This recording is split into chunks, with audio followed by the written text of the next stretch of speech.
So, um, what do a Vermont janitor and a local carpet removal business owner actually have in common? I mean, on paper, absolutely nothing, right? But welcome to today's deep dive.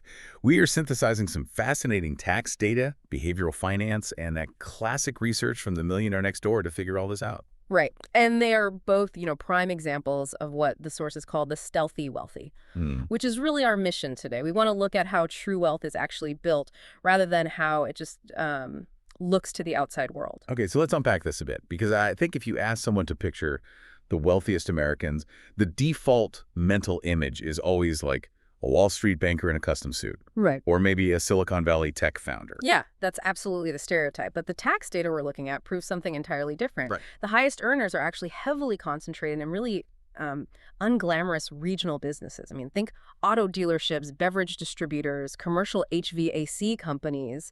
Oh, wow. So it's less like the cliche of the gold rush and more like, well, like being the one selling the shovels.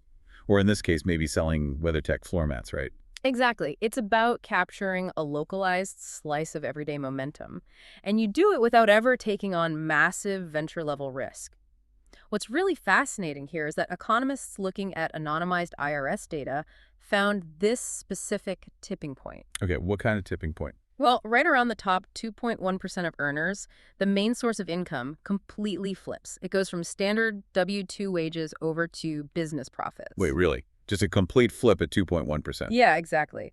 And the number of these middle market business owners worth over $10 million has actually more than doubled since 2001 because, no venture capitalist is trying to disrupt the regional carpet removal market in Ohio. Right, they have these deep, unglamorous barriers to entry.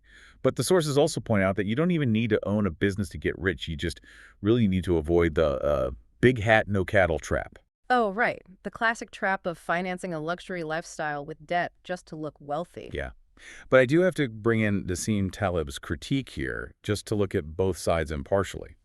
Taleb notoriously argues that studying millionaires like this is pure survivorship bias. He says we're ignoring all the frugal people who did the exact same things and just didn't get rich. So does this advice actually hold up?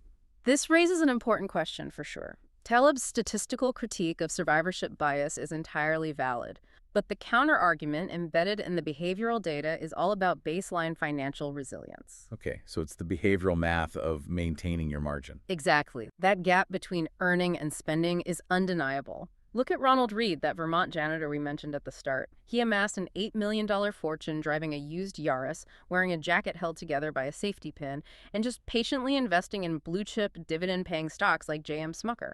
Which is just wild to think about. So ruthlessly protecting that margin might not mathematically guarantee you an $8 million estate, but it practically guarantees you won't be wiped out by a moderate economic shock. Right. True wealth, in Reed's case, is literally just the invisible accumulation of deferred consumption. So what does this all mean for you, the listener, right now? Like, once you build that resilient wealth, how do you actually keep it? Because the sources note that the average millionaire keeps their realized taxable income under 7% of their total wealth. Yeah, that's a huge factor. Here's where it gets really interesting to me. Why that specific number, and how do they actually fund their lives on such a tiny realized percentage? Well, if we connect this to the bigger picture, wealth is really about minimizing taxable income and maximizing unrealized growth. They do it by fundamentally separating cash flow from taxable income. Meaning they aren't just like selling off massive chunks of their portfolio and taking a heavy capital gains hit. No, not at all. Instead, they borrow against their assets at super low interest rates. Or they utilize appreciation from real estate to offset the income they do realize. The goal is to keep the vast majority of their net worth in unrealized growth. Ah, so the money just stays invested, compounding tax-free over decades, rather than handing it over to the IRS every single year. Exactly. But, taxes aren't the only friction. The biggest threat to generational wealth is actually often internal, specifically falling into the trap of economic outpatient care, or EOC. Right, EOC. That's when wealthy parents heavily subsidize their adult children's lifestyles. Yeah. By constantly injecting external capital into their kids' households, they completely strip away the friction and necessity that built the family wealth in the first place. The kids adapt to a high-consumption lifestyle using someone else's money. So They basically never develop the margin-protecting discipline of the founder. It just destroys the behavioral leverage entirely. Exactly. It all loops back to this central theme that true wealth is invisible. It's the unbought luxury car, the unpurchased mansion. It's the quiet compounding of assets.